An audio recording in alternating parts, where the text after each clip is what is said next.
Um, Let me just get started here. Gonna give you co-host. Right. Alrighty. All right. So we're so fortunate this morning to have Dr. Anderson help us with our poems because we need help with our poems. He's the polish to our poems. So yes, thank you for coming today. Yeah, so thank you for having me. So I have like a kind of just a PowerPoint that'll guide us through, I guess, the presentation. All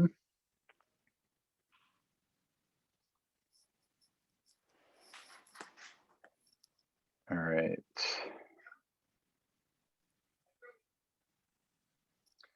Okay. Just kind of a quick, everybody able to see that? Mm-hmm. Awesome. Okay, so here we go. So first, mahalo for allowing me to kind of crash your guys' class today. Thank you for allowing me to invade this space.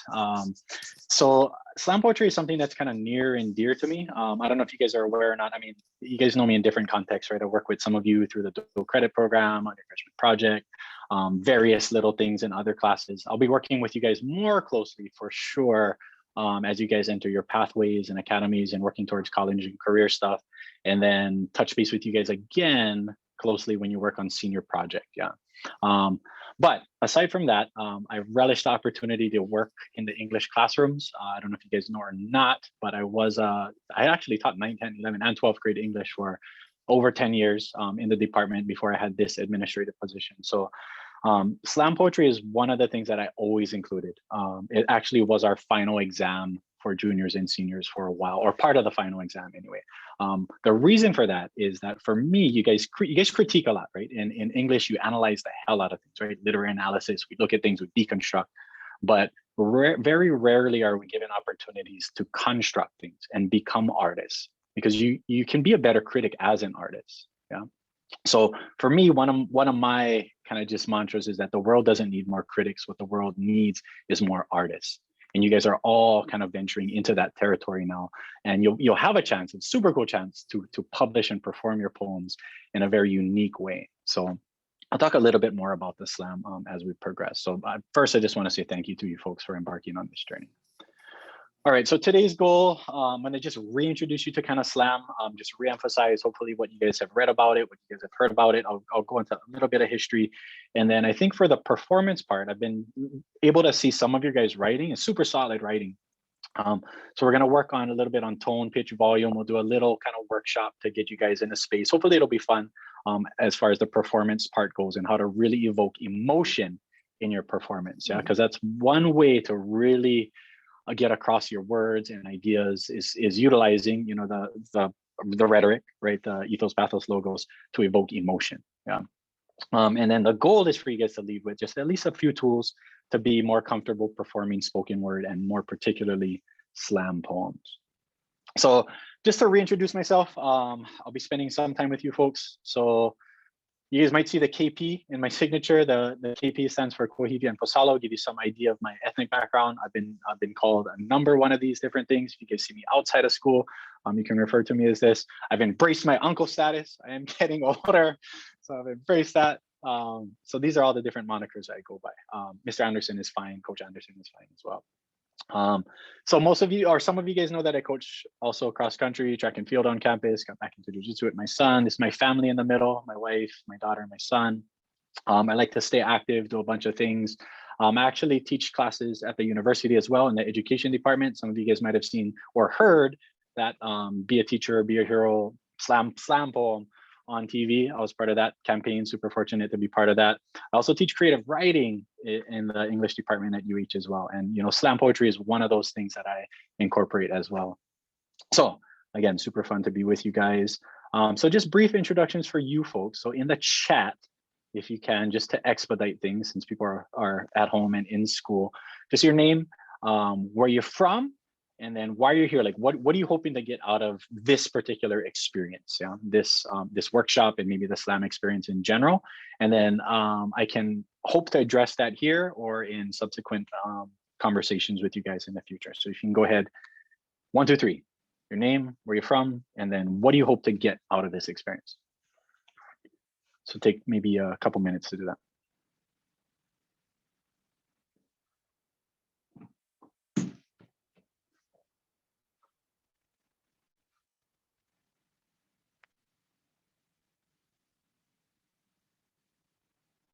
Kuna, improve your poems. Okay. Adding good and moving emotion. Okay, good. Presentation part. Improve my poem, emotion. Okay, good. So far, it aligns to what I have in store for you guys. So then some of you are saying improve poem. What do you mean by improve? Create more powerful, okay. Any thoughts on that improvement part? Is it improvement in writing? Is it how to structure? So for Alexis and what else? Jaden. Express emotions, very good. Analyze other people's poems, okay, good. Yeah, so that's the thing. Once you're an artist, you're actually a better critic. You begin to see why and how literary terms are used, why certain devices are used. Capture audience's attention, good. More comfortable, ooh, that's a big one. Because I imagine a lot of you are probably nervous or will be nervous and have felt a little bit of stress when you know you have to like perform in front of a class or on the screen. Okay, good, comfortable. Information into poems. That's good. So yeah, it's that balance of the ethos, pathos, logos, right? Because if you're too emotional, you might not reach the logical people. If you're too logical, you're not going to reach the emotional people. So really good writing, really good poems embody all of those things. Others' attention, or why the topic is important. Good. That's one of the beauties of the slam. You have this kind of this compacted space to get across that one topic. And in that venue, a lot of times, just because you're saying it orally, you will get others' attention. Excellent. Okay, maybe, does that look like everybody? All right. So you can continue to type in if you want. I'll be kind of just monitoring that. And Ms. Kabato, if there's any huge questions that I miss, be sure to stop me. All right. So we'll talk a little bit about the slam. So the slam falls under the kind of the larger umbrella of spoken word. There's a lot of things under spoken word, like even stand-up comedy is considered spoken word. It's things that are entertaining. For the most part, in the past, spoken word has been used just for that, to entertain. It's been a form of entertainment. More recently, spoken word and the slam in particular has gravitated towards this realm of artivism.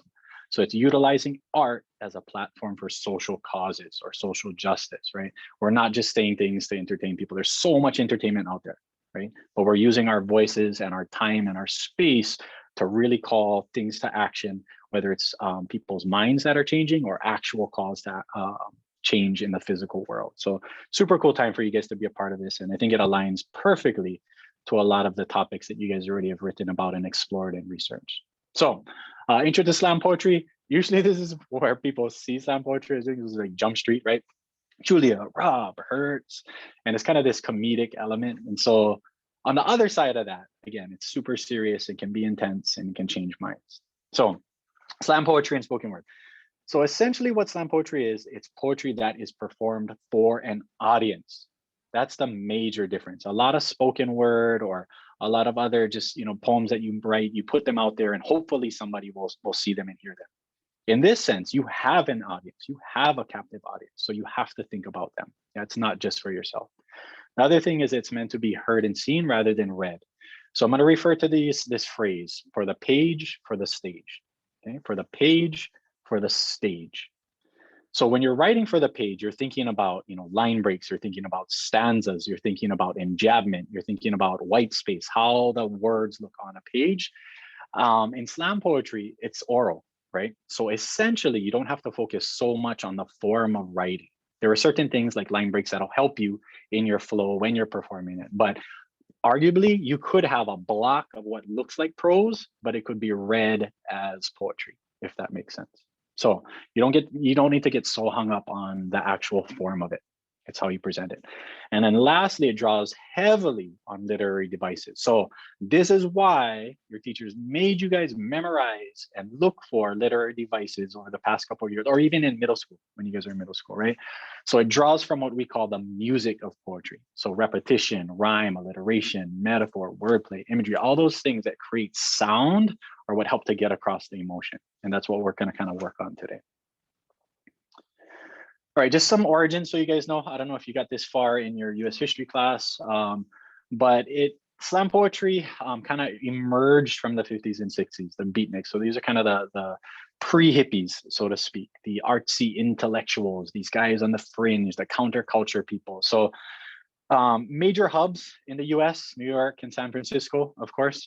These are some names maybe you're familiar with, read in the past, like William Carlos Williams, Bob Dylan even was part of this movement.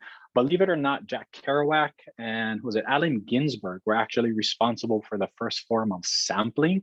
So they would literally cut tapes, yeah, and splice them together to get repetition. And so that from that emerged pop music, from that emerged rap. And so a lot of what we consider art now that has been influential in culture in general and changing people's minds and shifting paradigms is due to these origins, and more particularly the spoken word and slam poetry that emerged from this. So you guys are part of that super cool literary tradition. I would be remiss if I didn't go ahead and mention like stereotypes. And so, you know, from this era, the jazzy era, there's a stereotype of wearing all black. I'm wearing all black today. I'm falling into the stereotype. There'd be open mic nights, right? If you can imagine bongos playing in the background and incense burning and people talking like this, and it's real jazzy. So yes, that's part of the slam poetry, but it has emerged into so much more now. And you'll see kind of the shift in direction that it's taken in contemporary times for sure. So this is what I talk about, the shift in paradigm. Okay, so from these coffee shop, open mic nights to spoken word for an audience. So this is the major shift. It's shift from self to others. And this is not to say that your poem is not going to embody aspects of self. For sure, it's something that you care about, right? That's what you want to get across. Yeah. However, again, the audience is what you should be focusing on, right? And for your guys' purposes, it's an audience of your peers. So they're more apt to be relating to your topic, be involved in your topic and care, and you're more able to reach them, I think, in this thing. But if you guys are performing outside, again, you got to think about that audience that you're performing to and writing to.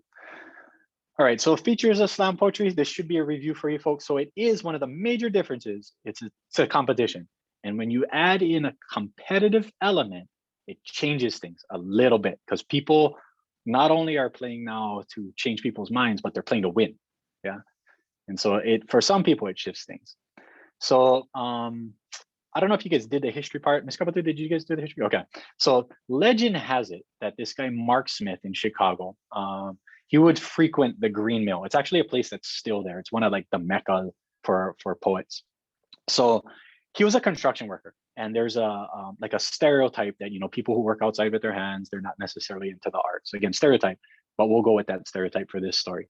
So he would always try and get his friends to come and watch these open mic nights. And his friends were like, oh my God, it's so boring. Like these poets are just saying things for themselves. It's more like cathartic.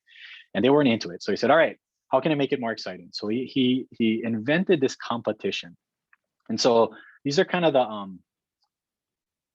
the rules and the scope of the competition. So if you went to a slam and you were just sitting in the audience, you could very well be a judge. So what happens is there's maybe, I don't know, 5 or 10 poets that come, they have their poems ready to go.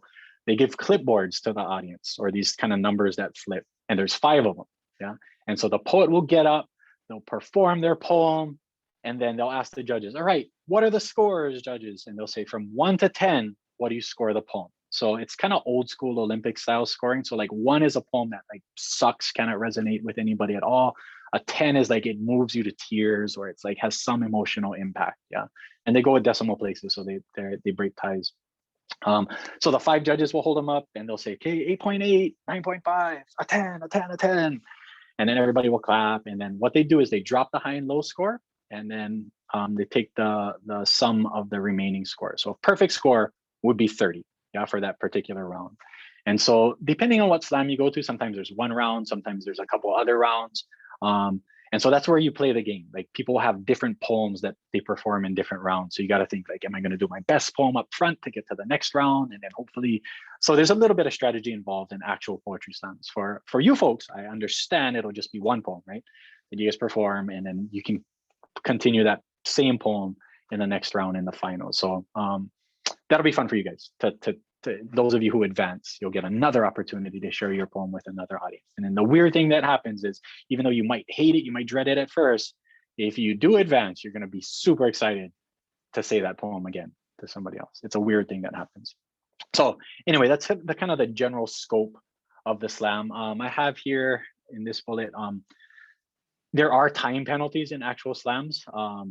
Sometimes it's 3 minutes, sometimes it's 5 minutes, depending on if it's a group piece or not. But the reason for that is the average attention span for most people is about 2 to 3 minutes. That's why pop songs on the radio, about 2 to 3 minutes. Yeah. I'm always cognizant of that. Like even now when I'm lecturing, like if I go past 2 minutes, I might see somebody look out the window or check the clock or something like that. So that's the purpose of it. You want to be engaging in that amount of time. That's what you got. So those are kind of the rules that Mark Smith created for the slam. And it's been super cool. It's continued for, the past few decades or so and continues to grow. So I just put this here, kind of the slam is also a huge part of the youth movement. Obviously, the youth have a lot to say about things and their ideas kind of resonate and have changed things throughout the world. And so it's another opportunity for that. So, from Texas to, I don't know, where was that? Miami to, I don't know where that one is. Youth Speaks in San Francisco, I think. So all around the world, all around the country, there's been slams. So believe it or not, Hawaii used to have the largest poetry slam every Thursday. Kealoha has since kind of moved on from that, but it's been at the epicenter of slam poetry for a while. I'm sure you guys have heard Jamaica Osorio. During her time, the Hawaii team actually won like a couple years in a row. And so Hawaii is respected on a global scale as far as spoken word goes. And there's just so many topics that resonate with colonialism, post-colonialism, the trauma of insider-outsider conflict, ethnicities, just so many things here that can be articulated to a larger audience and people gravitate towards that, Hawaii's been respected, I guess, in the slam scene. And the cool part is that, again, you guys are part of that literary tradition. Yeah, so when you're talking about the mokuʻau hau of literature in Hawaii, you guys are part of that. It's super cool. Like somebody might be studying you or watching your work one day, and it's exciting to think about that. And this is just another opportunity for you folks to be impactful. All right, so just to kind of recapitulate, so slam poetry again has a singular message and purpose. Yeah, it's delivered passionately, and this is a phrase that we tell to our cross country team: educate or inspire. Right? What is your poem doing? What is its purpose? Is it moving people to action? Is it causing them to riot? Is it just educating them? Do you want to change their mind? So you should have, if you don't right now, and a lot of you do, I think, having looked at some of your poems, a singular message and purpose. Yeah. And what you can do is a reverse outline sometimes is just look at your stanzas and say, okay, if are all these things focused on one topic? And if not, you might want to take out that particular stanza. Yeah. Because you don't want to detract your audience, like take them on this journey and then, okay, off course, and then you come back. Again, it considers the audience, super important. And the next one is the performer has a clear attitude or persona. So as much as the poem, again, is about you, it doesn't necessarily have to be you as the narrator, right? And you guys have learned about this before, I'm sure. So the poem can take a perspective of you as representative of, say, all males or all females or a subgroup, or you speaking as, I don't know, the land or something like that, or a particular object. So you can embody a bunch of different things. So just be aware that the narrator doesn't necessarily have to be the author. Yeah, that's one thing that sometimes students get hung up on. Next is it should have some strong storytelling elements. Now, at its simplest form, storytelling has a beginning, middle, there's like a climax, rise in action, and then some type of resolution at the end. So if you can just keep that in mind, that'll usually resonate with audiences. Now, there's a lot of different other storytelling techniques, right? You can have conflict, you can have all these different things, but as long as it has a clear beginning, middle, end, you'll be good. And then lastly, it utilizes elements of stage. And so those of you who have taken speech, those of you who are in theater, recognize that now you have this open space, right? So I'm on screen, so it's a little different. I can utilize elements of screen, right? I can be kind of back here. If I wanted to emphasize things, I could lean in. If I really wanted to emphasize certain words, get a little louder, right?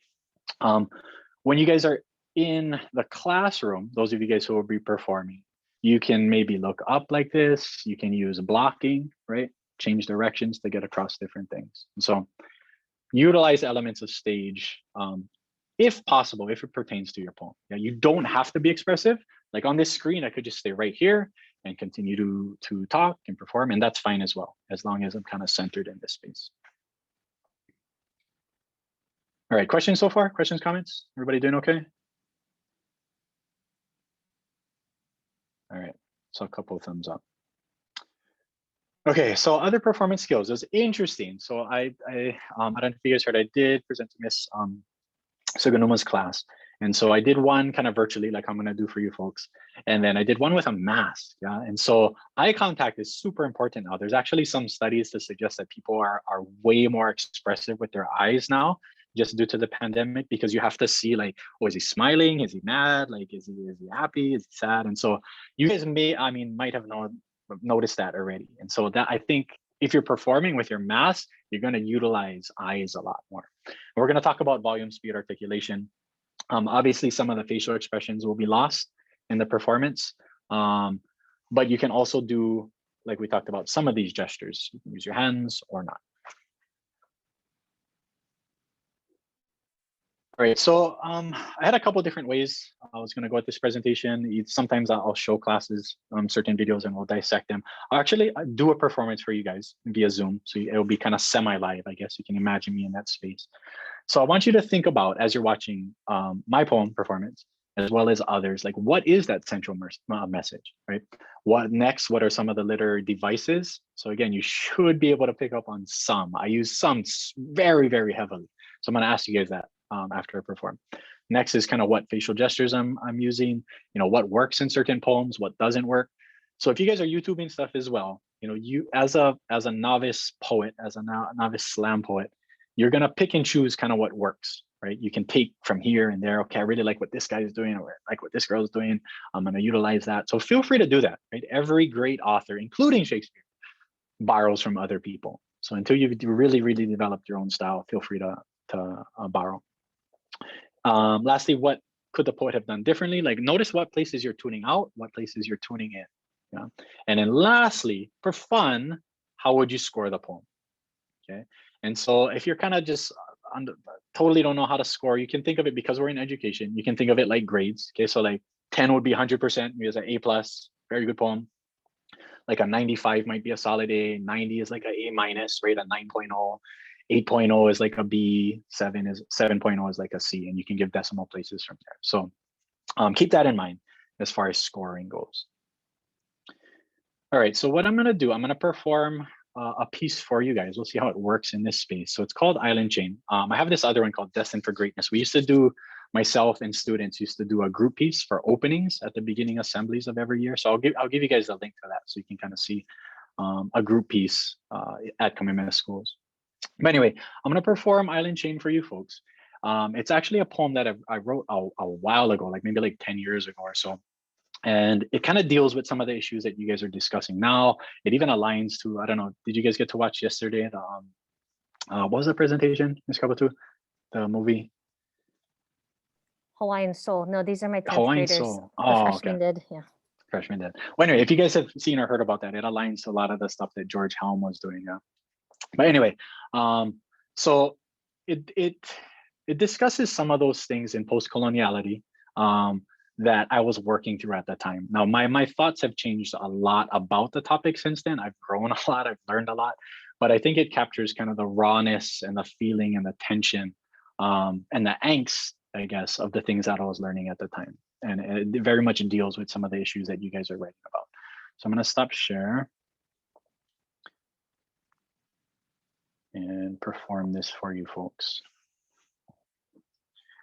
All right, so this is Island Chain. Our island chain has become an island chained. To our US kin and name, it's one and the same.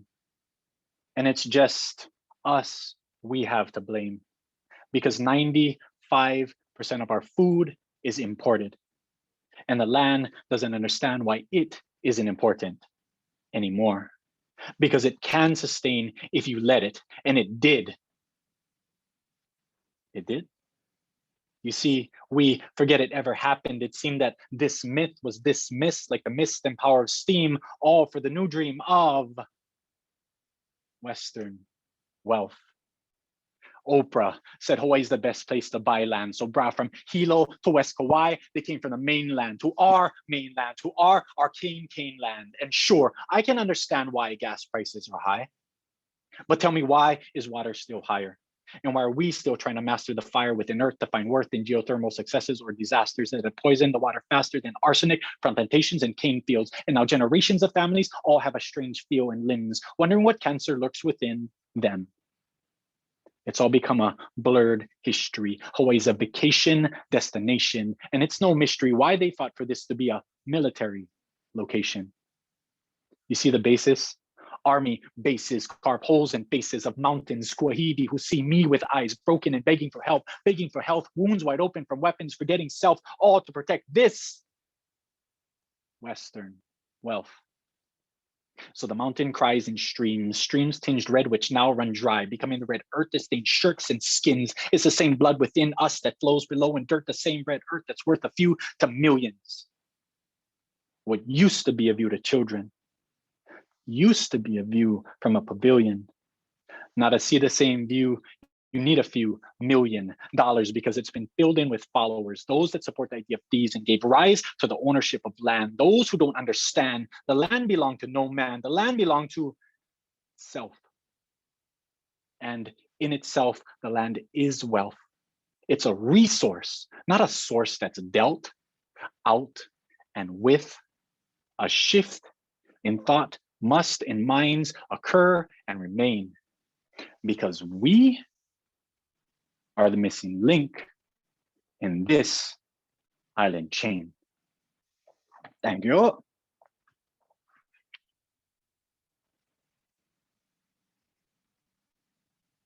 Western wow. Hello. All right, so that's one of the poems that I have in the back of my pocket. Comments in the chat, guys. Dang. I got chicken skin on chicken skin here. Yeah. Why was it awesome? Folks. Yeah, so I have a we'll go to the next slide, maybe I'll reshare. So we'll break down.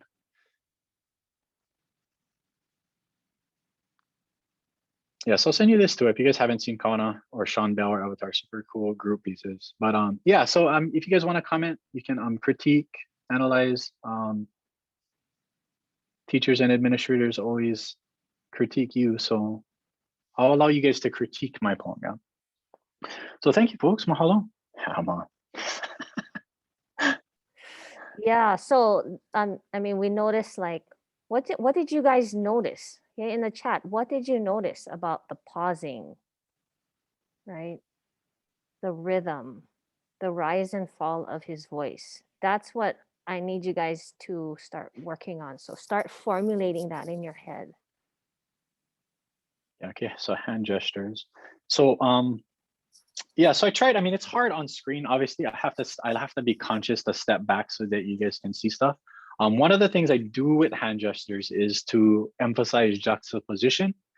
So if you're doing like this or that, right, up or down, like you can emphasize that with hand gestures sometimes. The other thing is when I want it to be more expressive, like when I wanted to have you in a frame of mind of seeing more global, I'd spread out a little bit, right? When it's more singular focus, talking about me or getting you involved, then I would come a little bit closer. Yeah. That stopping, turning to look. Yeah. So that's another kind of just stage technique, right? I changed the kind of the narrative from you folks from having a conversation here, perhaps with myself, perhaps with somebody else. So it's re-engaging your focus in a different way, right? It's kind of breaking, okay, here, now I'm here, now I'm back. Yeah, raising voice, bringing it back. I think it was, did it? The question, yeah. The question was, yeah, it was, did it? Yeah, so that accentuating of certain words is, and I think I saw some of your guys' poems are like color coded to convey certain emotion. So even within that, there are ways, not only in the color coded sections, but in the lines to emphasize certain things. And we'll do a little bit of workshopping on that. Yeah, so raising voice, bringing it back down. Very good. So maybe we'll go to number 2 that's on the screen. You guys pick up on any of the literary devices that I use? I use one super heavily for sure. So what are some of the devices? The music of poetry. Anything that you guys remember. from this year, from last year. Rhyme, yes, yes. I'm a product of the 80s and 90s. So listen to a lot of hip hop, a lot of rap. And so that has definitely influenced my style. Yeah. One other thing about rhyming is that it helps for memorization. So it's a little bit of a cheat in a way. One thing that I do though, is it's not just end rhyme. So I've been looking at some of your poems and there's just rhyming couplets a lot of times, or the AB rhyme scheme. And so what that does, and then I don't mean to discourage any of you who are using that, that creates more of a sing-songy kind of nursery rhyme type rhythm. Yeah. And that's what we listen to when we're young, right? Twinkle, twinkle, little star, how I wonder what you are. And we read poems like that are rhyming couplets. And so if you notice, I didn't use rhyming couplets. I use internal rhyme sometimes. I use multi-syllabic rhyme sometimes. I'll do like a before and after. So that goes to like enjambment, all those little other techniques. But yeah, anaphora for sure. Wow, look at that. I think that was the first anaphora that, or anaphora, depending on how you pronounce it, mentioned. So nice job of that. Yeah, metaphor of chains, definitely the metaphor, right? The physical chain and the island chain. I use a lot of alliteration as well, consonants, assonance, a little bit of foreshadowing too. So yeah, a bunch of stuff. So recognize kind of where you can utilize those things for certain effects, right? Like hard repetition of consonant sounds are like harsh.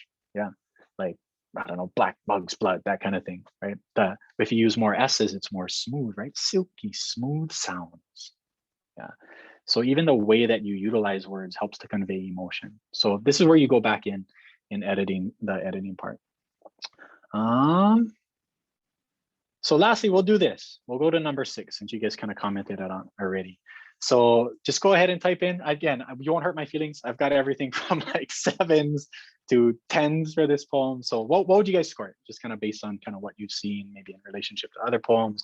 I know the performance is on screen, it's not live, but we'll go like on 3, type in a number there and use decimal points from 1 to 10. All right, think of a score. Ready? 1, 2, 3, go. Oh, 9's not bad, not bad. I'll take 9s. That's actually pretty good for a slam competition if you're in the 9 range. Excellent. Yeah, so usually I'll say this, the first slam poem is usually underscored because you're not comparing it to everything. So if you can kind of get in that, 9.376. Love it, love it. My binary friend. All right. Okay. So thank you guys for playing. So we'll get into kind of the workshopping part, I guess. So performing poetry, the kind of the managing tone, volume, rate, and pitch play a big part in how emotion is conveyed. And if you can use just even a little bit of this, so I'm gonna give you guys a lot of stuff, a lot of tools. You pick and choose what you want to use and what will work for your particular poem. Okay. All right. So first thing we're going to work on is tone. So this actually is the emotional content that's carried in our voices. Like if people have a happy tone, a somber tone, sad tone, mad tone. So it's the way that you kind of feel the words and feel the space. So in other words, like a person who puts little energy into their speech, it's going to be flat. So you guys have been involved, I'm sure, in lectures or have had teachers where it's flat, right? It's monotone, right? So one of the big stereotypes is Ferris Bueller, Bueller, right? Just calling everybody just kind of tuning out, or the Charlie Brown teacher, right? So you want to try and be in places like I was, exuberant or ecstatic, and not to say that you have to be like super exuberant, because what can happen is this as well. You can bring people into your poem with a quiet tone. So you see how it kind of brings inwards. You don't always have to, like if your personality isn't super expressive, you don't have to force yourself to do that. Yeah, there's a way to also engage people with a quieter tone. And so again, if your poem lends itself towards that, you can utilize that. All right, so here is the partner exercise, and I'm going to ask Ms. Kabuto if she can just put you guys in maybe breakout rooms, just partner up.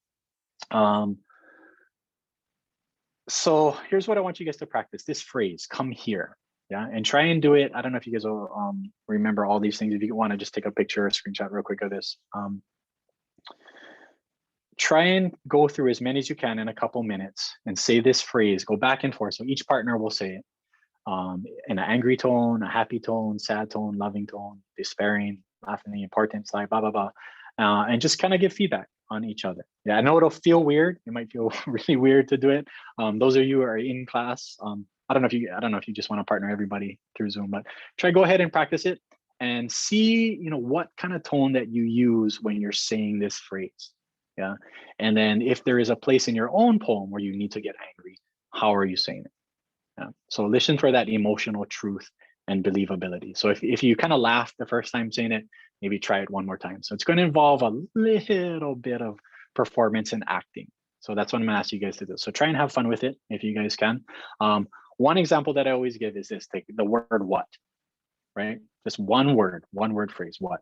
But you could say it in different ways, right? It could be like "what," and it's like calling somebody out, right? Like "what," right? That's a kind of an angry thing. Or it could be "what," more questioning, or "what," right? It's a little more serious, a little more kind of would be despairing. So for fun, we'll go ahead and go through this exercise. Come here, we'll take maybe 2 minutes, and then kind of we'll regroup and see how you guys felt kind of doing that. All right. Okay, wait, I'm almost done with this. Hang on. Yeah, no worries. Um, I put you on the spot. I probably should have asked no, you beforehand. well, because I'm trying to put them in, I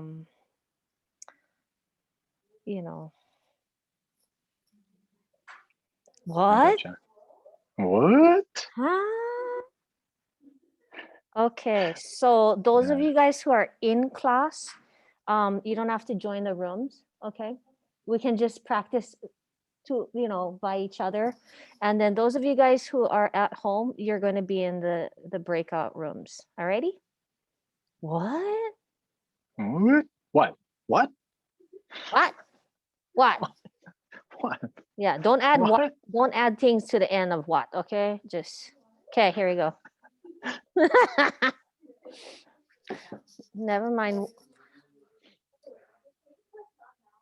Yeah, just press not now. Okay, go for it.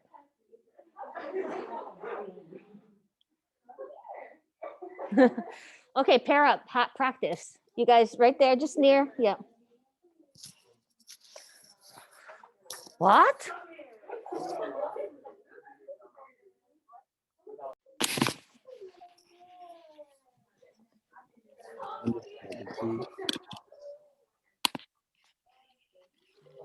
We got some weird stuff going on in the class. I'll be able to come tomorrow. You're gonna come to school tomorrow? Yes. Yay. Kalai, I just love your sense of humor. You make me laugh so hard. I don't know what the heck. Okay, let's go ahead, you two. Practice your come here.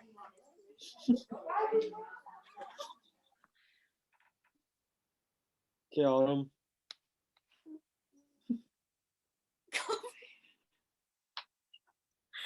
Oh my god. Don't be weirdos. Do not be weirdos. Just try. Come here. Come here.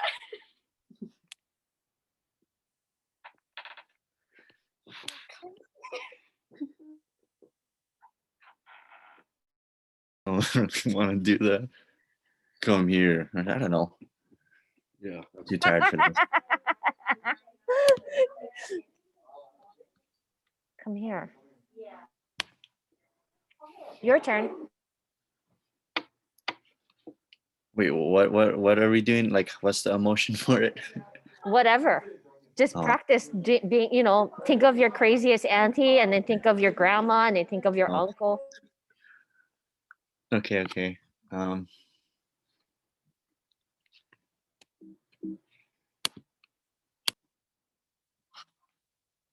Oh, am I going? Okay. Come here. I don't know.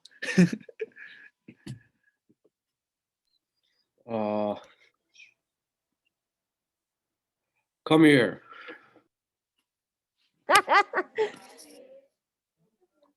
Come here.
Hui, come here.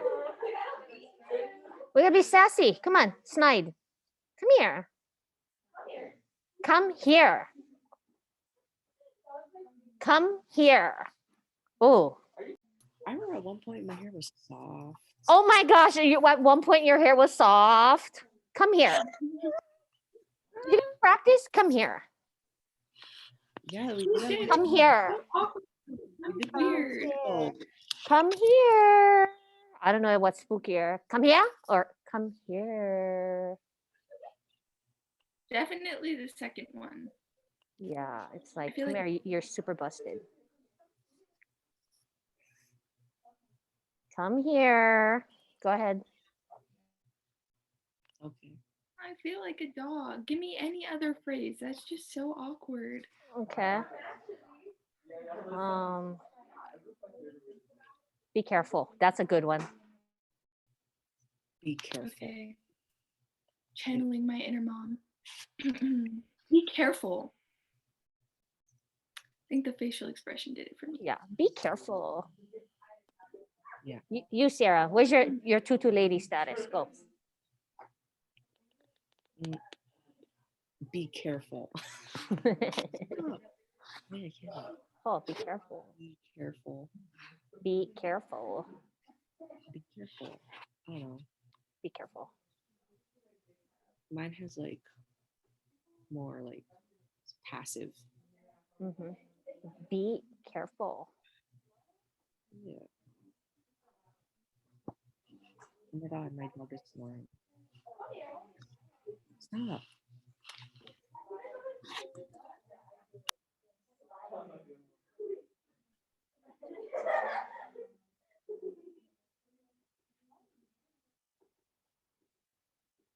Keep practicing. Try be careful.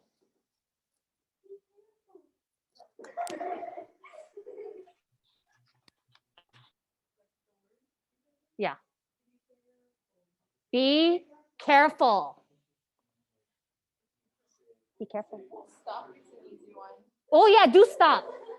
Oh my gosh, you guys are gonna be so annoyed. Stop.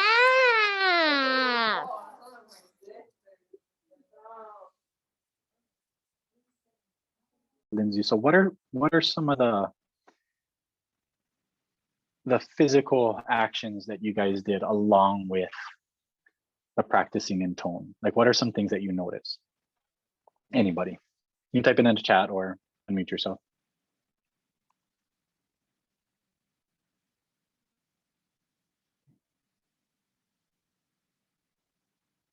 So we'll start with the first one, maybe. Pointing, yeah. Okay, so which one? Aggressively. Yeah, so some people will like do a fist I've seen in the past. Some people like point like that. It is hard not to use your hands for some people, right?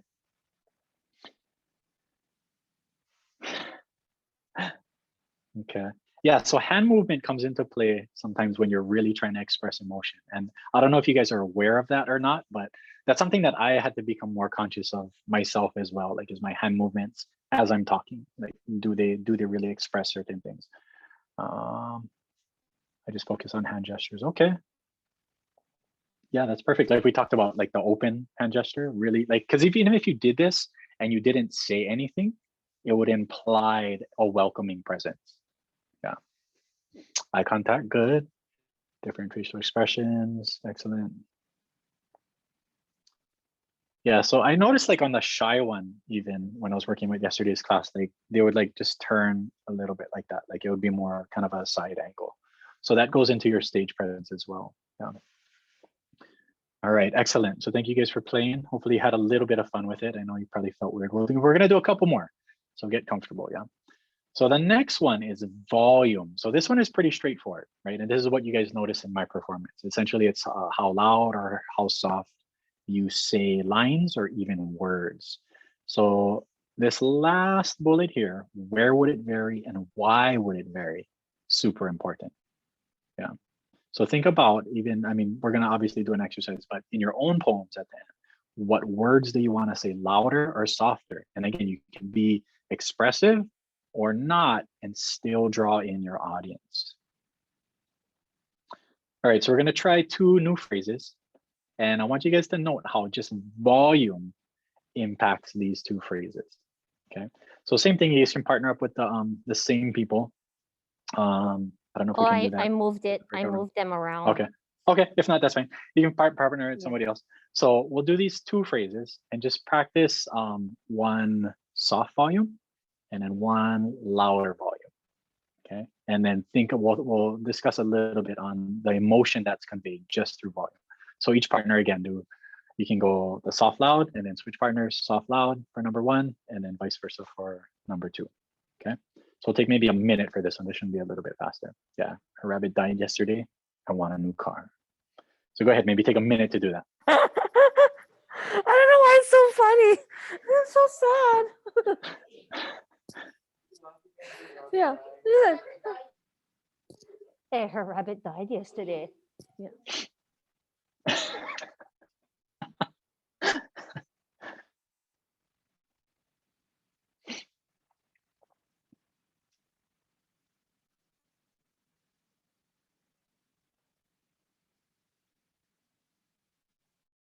At different volumes, right? Yeah. Okay. So my rabbit died yesterday. I want It's a new her car. rabbit died. Oh, my bad. Yeah. Her rabbit died yesterday. Her rabbit died yesterday. Her rabbit died yesterday. Now, like my rabbit never died, but her rabbit died yesterday. Her rabbit died yesterday. Yesterday.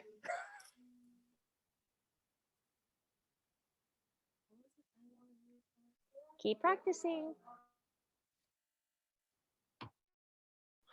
I don't want to deal with class. Her rabbit went die yesterday. Her rabbit died yesterday. Not mine. Died yesterday.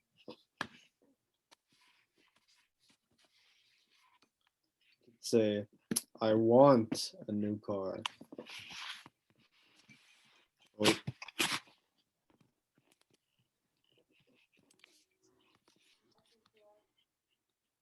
He's calling us. Okay. A softer volume. Sad or surprised. Yeah. Yeah. So just by doing that, like even if you try to be angry about it, like her rabbit died yesterday, right? It's more sad, more sly. Very good. Like I want a new car. Like why do you want a new car? Did your old one break? Right? What's the part of the narrative there? And then so on the opposite side, what emotions are assigned to a louder volume? And feel free to type in the chat. Like her rabbit died yesterday, or I want a new car, as opposed to I want a new car. Anger, yeah, definitely. What else?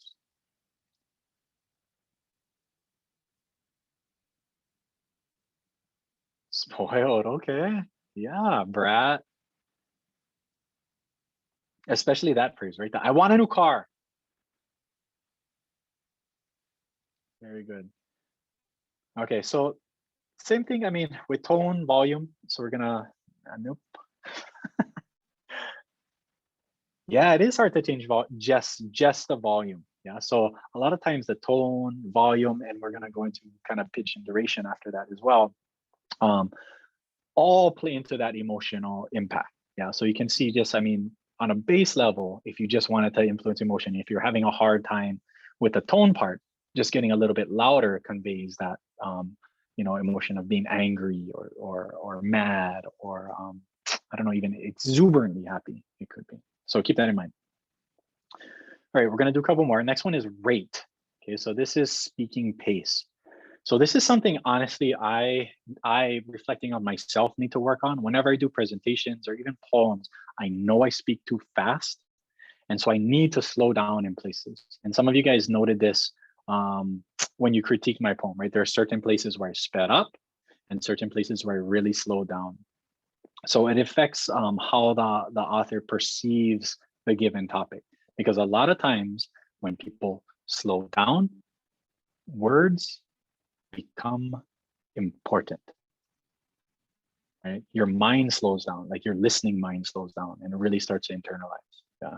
So if I wanted to create certain imagery in your head that I wanted to resonate with you throughout the poem, then that's where you would slow down your pace. Yeah. If there's other kind of information, general information you wanted to get across, that's where you can speed up a little bit more.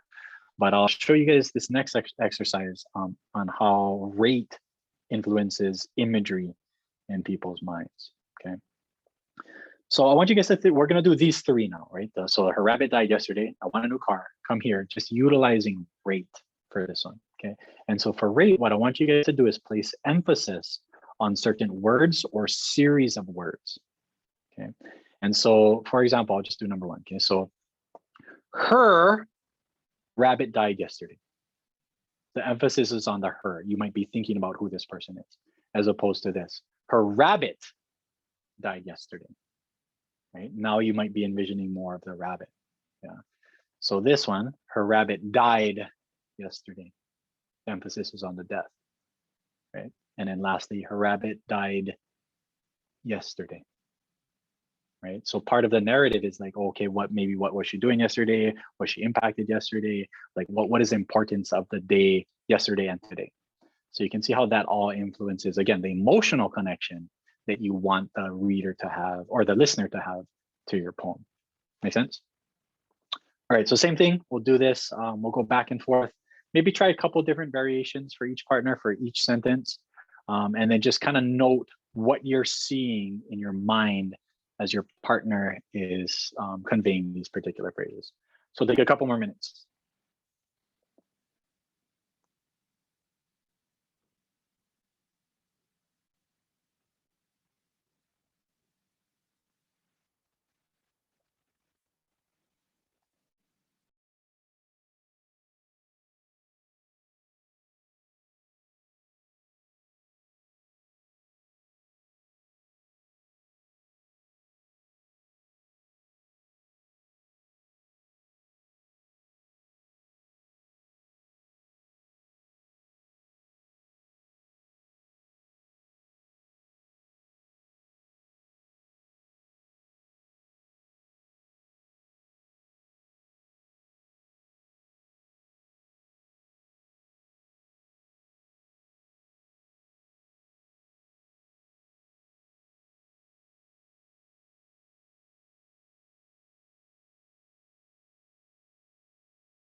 A whole bunch of dead rabbits. A whole bunch of new cars.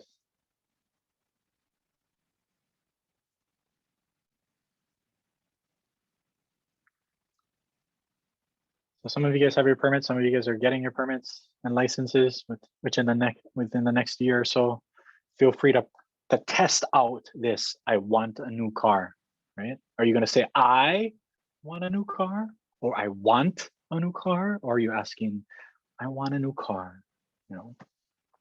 So you can utilize rate to influence perhaps your parents' emotions into getting you a car.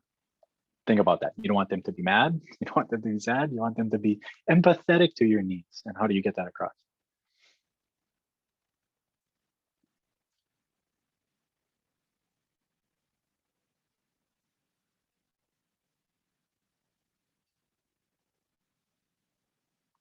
All right. How are we doing, Ms. Kabatu?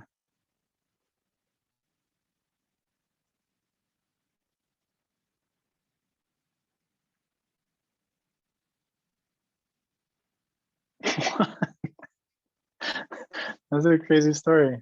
True story. True story? No Yep. way. Yep. Oh man. Yep. We all screamed, obviously, and Yeah. ran away. Her rabbit died yesterday. There was a rabbit stuck that got stuck in the goalpost. The rabbit died yesterday Yeah. or last week.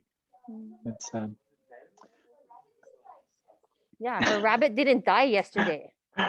It didn't die yesterday. No. All right, so this last one I'm going to just mention kind of briefly. This is probably one of the harder of the 4 that we've gone through. Those of you who actually sing, you might be able to modulate your voice a little bit better. But just know that there are kind of different registers that you can use. And this goes along with the volume and the duration that we did earlier. Yeah.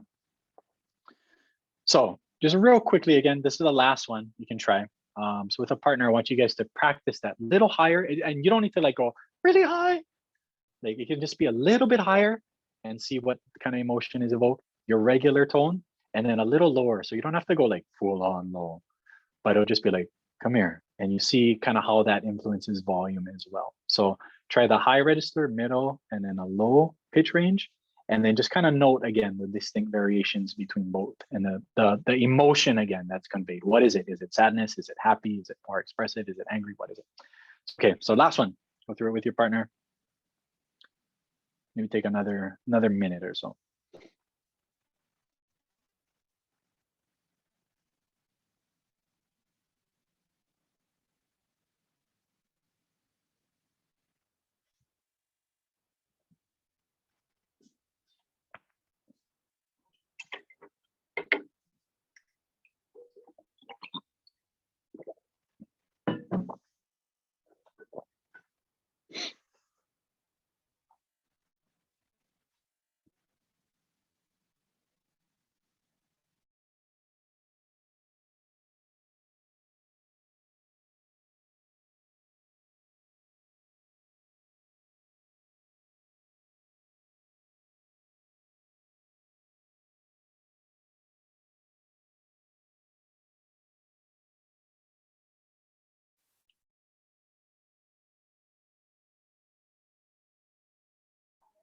How's Go, your guys' I already rabbits? went.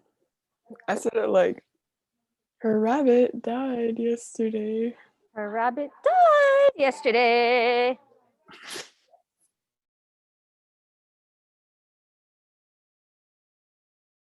Her rabbit died yesterday.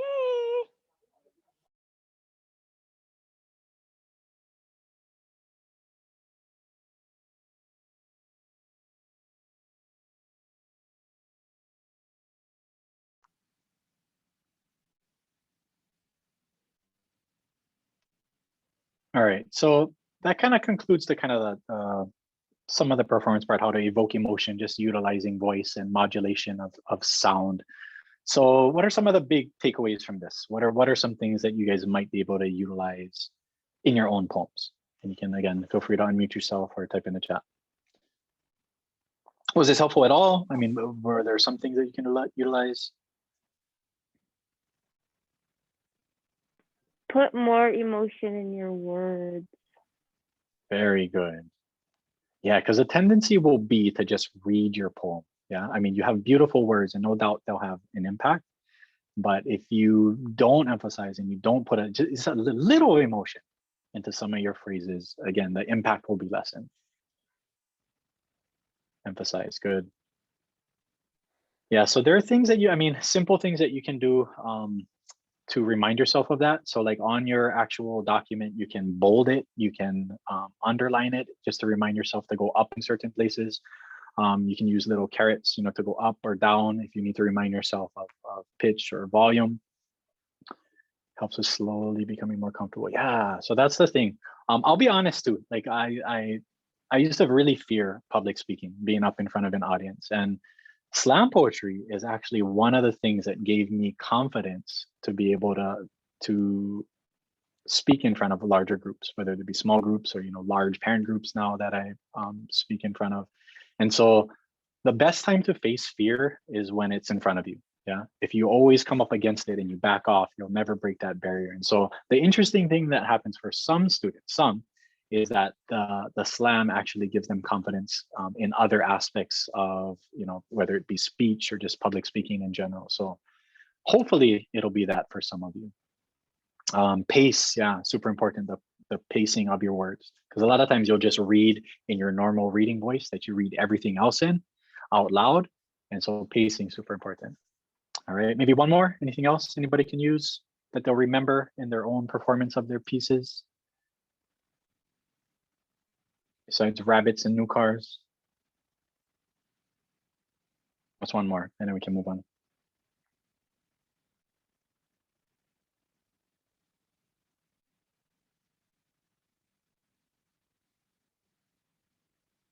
Anything? Anything? Bueller. Bueller. Bueller. Bueller.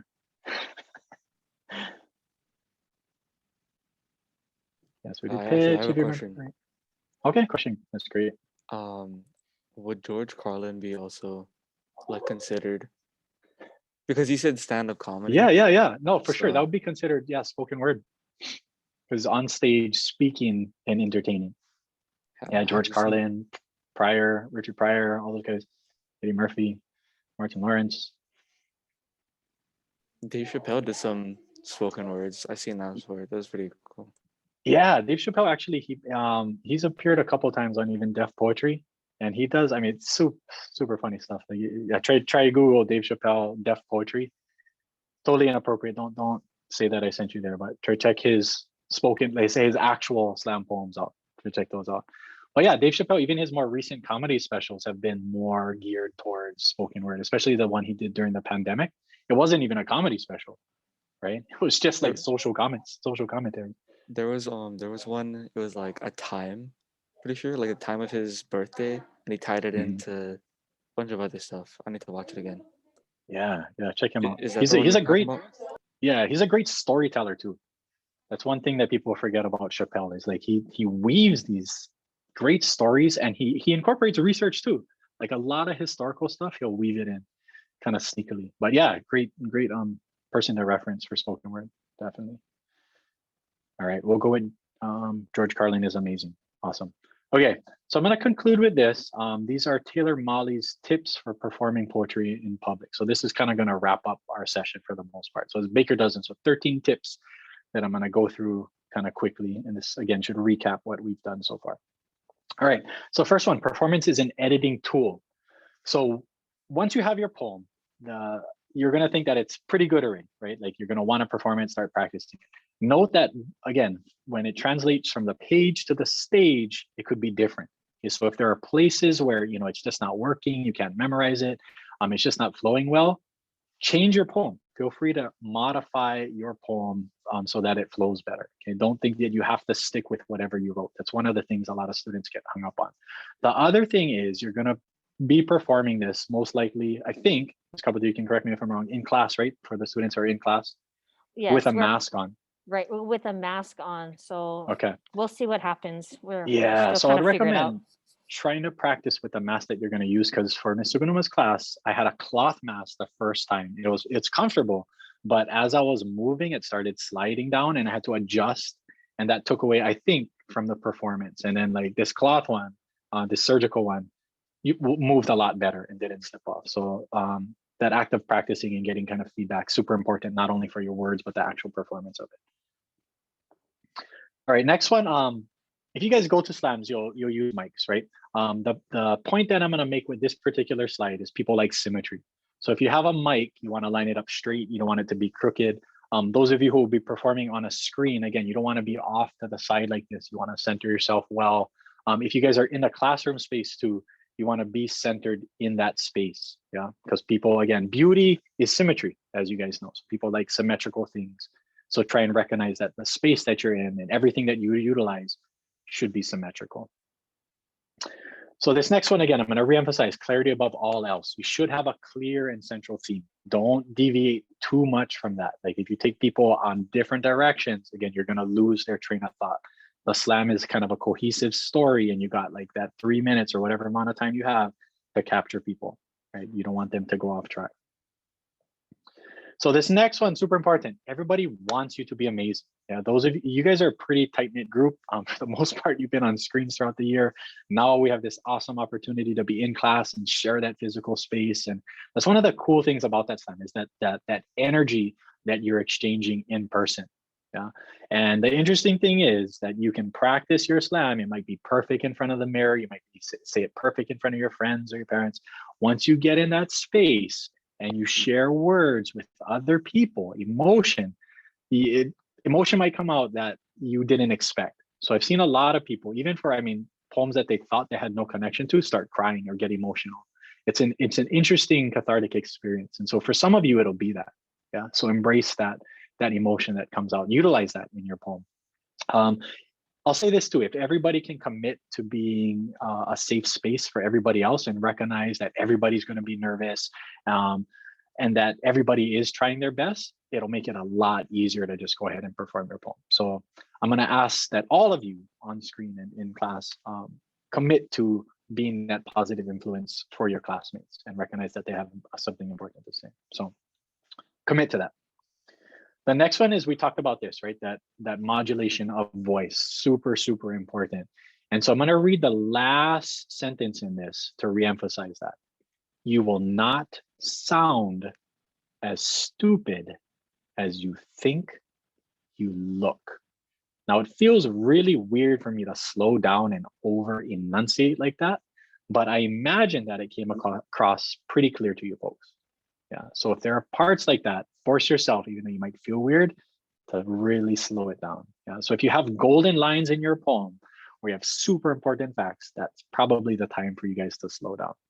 And you can put, I don't know, dashes or actually physical spaces in your written work to help you remember that. All right, next one, instruct, entertain, or if possible, do both. So Taylor Mali, I mean, he's a pretty funny guy. He tries to interject humor in little places. The point that I'm going to make with this slide is that you cannot keep people on edge the whole time. Yeah. So if I did my poem and I was just screaming at you guys the whole time, you'd probably tune out at some point, right? You listen to it. I don't know if you get scoldings from your parents or whatever. They're talking. You're like, all right, I get it. You tune out, right?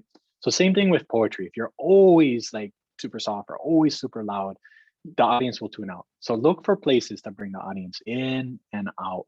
Yeah, it doesn't necessarily have to be funny parts, but you can also just have breaks where people can be, oh, okay, internalize that information, reflect on it briefly, and then kind of get back into the poem. So that comes through the writing.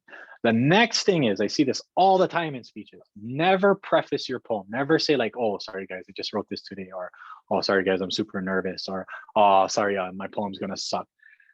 You're doing two things with that. One is you're already expecting the audience, or the audience is already expecting it to be junk, right? So they're already kind of tuning, all right, they didn't put any effort in, why should I be listening?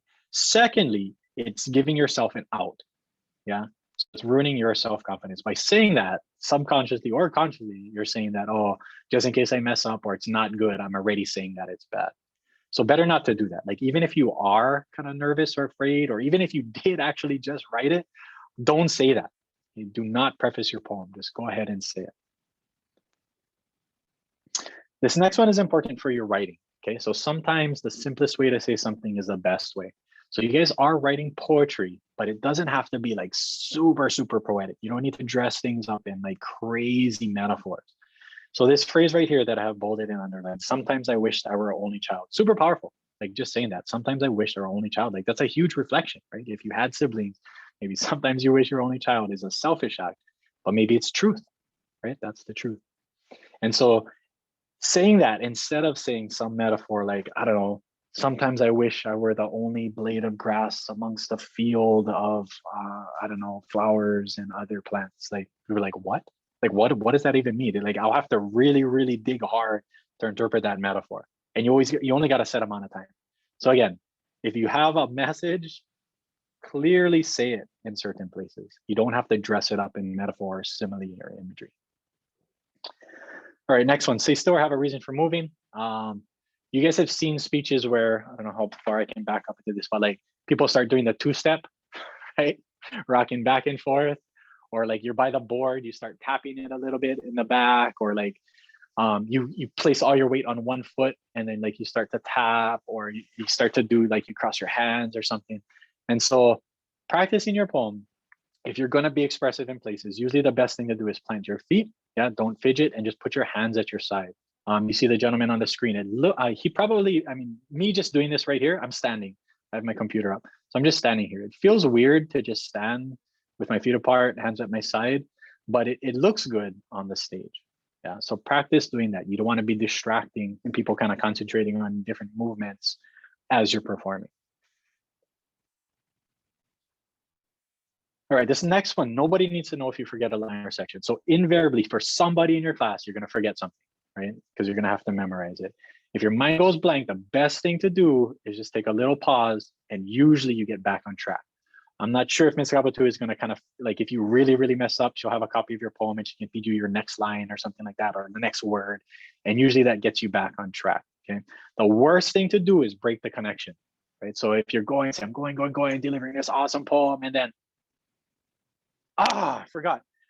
Like it messes up everything. Yeah. So just take a moment. It could be like the audience doesn't know. It could just be a dramatic pause that you're doing, right? I've had this happen to me too, a bunch of times where I just kind of blank out. What I do is just get back in my space and then keep going. The other thing you can do is have a plan B. So this third bullet here, start singing Amazing Grace, is kind of an insider joke. There used to be like a lot of singing Amazing Grace in slam poems. And so he recommends like, oh, if you mess up, start just singing a song that pertains to your poem. I don't know, go into like Sudden Rush or something like that. Start chanting or something until you get back into your poem. So the other thing you can have is an actual refrain or chorus that you use just in case you forget something. So you can have lines that you repeat until you get back on track. So just be ready. It'll happen to somebody. And then everybody just expect that. Be understanding of the poet. Sometimes it goes snaps, like, come on, you can keep doing it, keep going. And then that helps the person calm down and get back into it. So again, your classroom is a pretty safe space for that. So just recognize that you'll get through that if it happens. And it's okay, it'll be fine. And then lastly, try and signal that the poem is over, whether it's a bow, whether it's a little thank you. You can do the dramatic walk off, I don't know, drop the mic or whatever. One thing you don't want to happen is you have a dramatic pause at the end and then people like start clapping and then like you have to deliver one more line. It creates kind of this awkward thing. So have some type of conclusion when you finish. All right, so that is kind of my time with you folks. Open it up to questions again, just maybe kind of generally how you guys are feeling. Are you feeling a little bit more confident about the performance part, about editing your writing, about kind of what to expect in the slam? It's a nerve-wracking thing, but it'll be super fun. I promise you guys, it'll be a fun experience. So anything, you can type it in chat, unmute yourself. Ms. Gabatu, anything that I missed that you'd like me to touch on or address or? I think this was a really good training for them to readjust their poems. And I think they have a little bit of time right now to work in small groups to just kind of show each other their poems and then maybe get feedback from each other.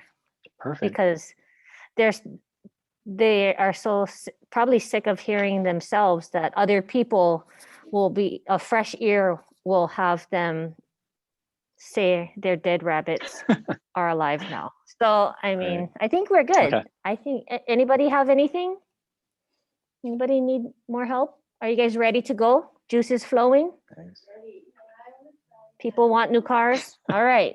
Yeah. Well, hey, let's thank Dr. Anderson, please. Yeah, like give him a big heart or something. Okay, mahalo him in the chat. Yeah. So thank you guys. Thank you Cool. guys as well. So you know, whenever I enter a space, I'm super grateful for the energy and experience and for you guys for participating. And I want you to know, like, honestly, you guys have influenced me and made, you know, my morning better. And the things that I take, the conversations, brief conversations that we've had, whether in the chat or in person, have helped to shape my paradigm and allowed me to grow as a person. So I thank you guys all genuinely for that.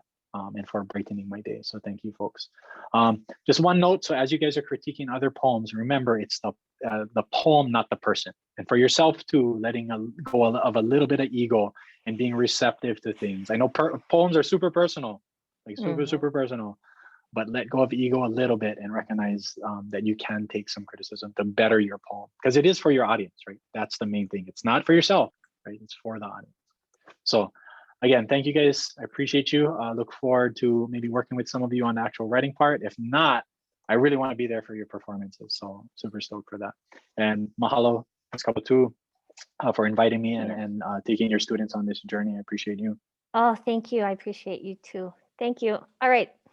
So we are going to be busting out into breakout rooms. You guys all can, I would like you guys to share the video you uploaded. If your video hasn't been uploaded, then it's okay.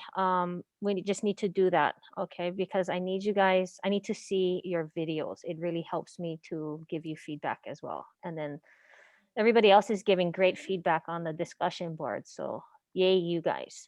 Okay, so I know Canvas was having problems. We will rename Canvas as something else, but that's okay. That's okay. We just flow with it. All right, so let's have you guys go in your breakout rooms and share out your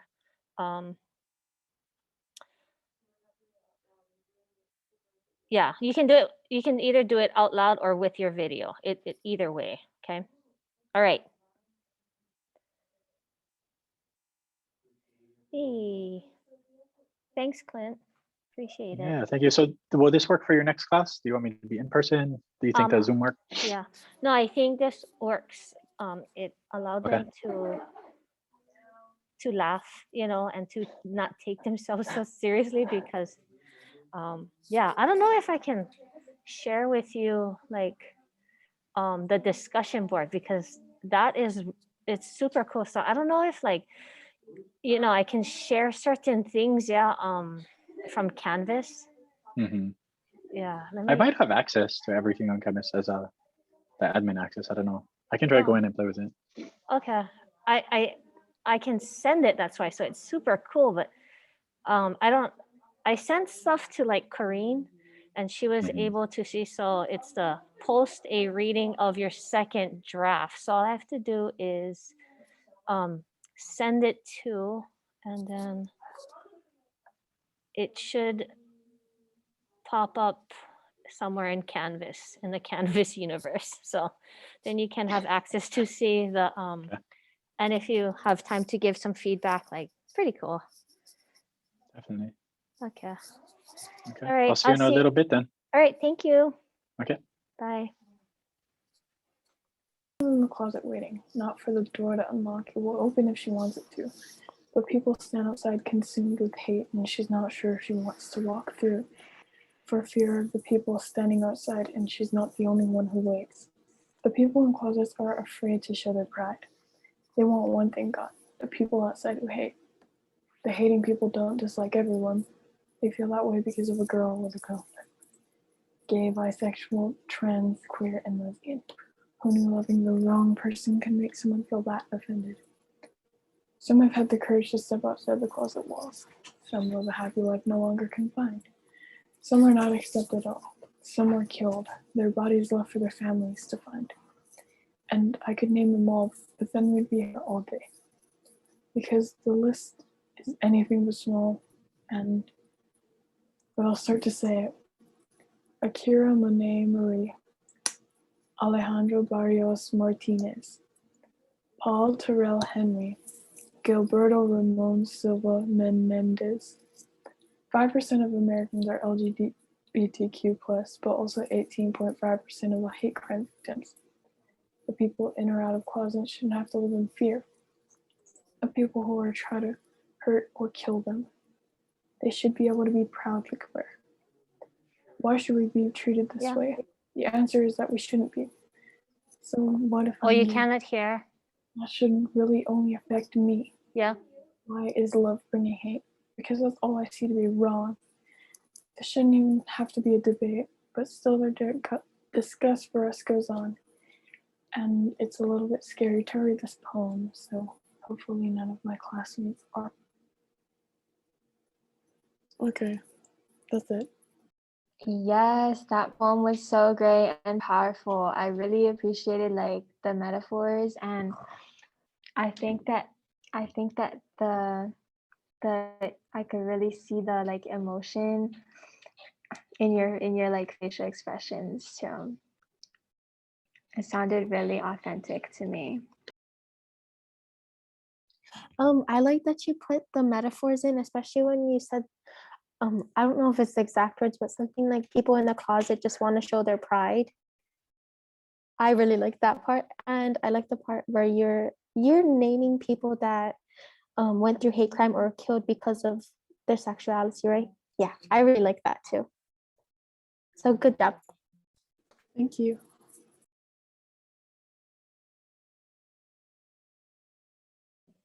so you saw my comment, yeah, in the okay, so look for places where you can pause and then repeat the word and then pause and then repeat it again, right? Like you have this one spot where you could do it to really drive home. Yeah. And then yeah, who's next? We're kind of running out of time. So tomorrow we're gonna come back to this. Okay, so actually I'm gonna just stop the class right now so you can sign up for partners in a bit. Okay. I'm gonna close the rooms and then we're gonna go back. Hi, Journey. Okay. I need you guys to do me a favor. Okay. So when we do this sort of like memorizing and stuff like that, what I usually have is partners. Okay. If there's an extra person, pick them up. All right. But for right now, you don't have to sign up, but maybe talk stories with the people in your class who you think, you know, well, you have a connection to so that you can help each other. If not, I'll just partner you guys up by tomorrow. Okay, and this way it'll be easier to send you guys, to set you guys in, you know, together. Anyway, oh my gosh. Okay, this is so lame. Whatevers. Okay, hang on. Gosh. And I don't know where it is. Hang on there, partners. All right. Oh my gosh. Are we at the end of the school year and I'm still not doing it right? Okay, so refresh and then basically I have Pakana 1, Pakana 2, and that's just so that you can add your link. Okay, I want you to add your hyperlink title. Okay, but don't do this right now. Okay, just make sure that you have partners for tomorrow. Okay, so you guys can message each other or whatever, email each other, and then you guys all have this. One thing I wanted to talk to you guys about is next week. Okay, so let me just show you guys what you're supposed to do for this week, and then tomorrow we're going to meet, right? So we can practice and then really study. So tonight, okay, just real fast. Tonight, okay, if you guys look, let me see. First of all, this right here, the highlights and insights. Tonight, I want you guys to go gallivant, okay? If you click on these things, there's all kinds of different poetry slams.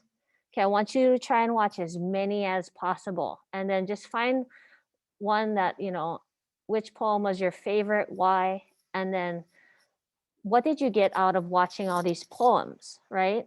Share out 2 highlights and insights of, you know, from these poems that you might use in your 3rd revision, right? So as you guys know, some of you guys, when you guys go back and watch your poems, real flat, right? Or the pace is all the same. I feel like I'm on The Voice, but I would be Kelly Clarkson. I don't want to be Blake. All right. You'll be Blake? Okay, good. Okay. She's always waiting for like the singer to go up, right? And so she's not going to press her button if you stay at that same level, right? So I want you guys to really learn from other people. So when you look at this, like there's a whole bunch of different spoken word poems down below. Okay, very cool.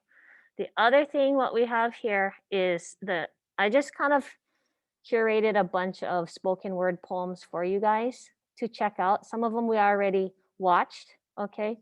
But for the most part, you can check this out. There is the Please Don't Take My Air Jordans, all right? That one's a good one. Okay, so there's that. This one, History Project, right? So in light of, there was a shooting of a 16-year-old Micronesian boy. When was it? Yesterday? Day before? Okay, so quite interesting, so relevant to today. Okay, so anyway, there's that. I want you guys to share out what you guys learn from watching some videos. So remember, you guys watch as many videos as you can. And then before we come back to class next week, post your third video, okay? Make some adjustments. So we're gonna use tomorrow to really elevate your poems, right, and your performance. Starting next week, April 14th, we're gonna start reading. So some of you guys, depending on like, I know there's gonna be a couple of you guys maybe absent for something. So at least you already know what's up for next week, okay? All righty. Tomorrow we also have Membeing. Okay, so we are going to we are going to meet, right? Hash things out, and then you guys are gonna spend time fixing your poems. Okay, and then I'll work with you guys. Just let me know. Okay, email me your poem if you guys need me to look over them. Okay, especially the people that didn't give it to me yet. Okay. Anyway, have a great day. Do your Membeing tonight even. That might help you clear out some time. Okay. Bye, you guys. Take care. So funny. I was going to say, okay, bye. Love you guys. But that's not what I meant. That's clearly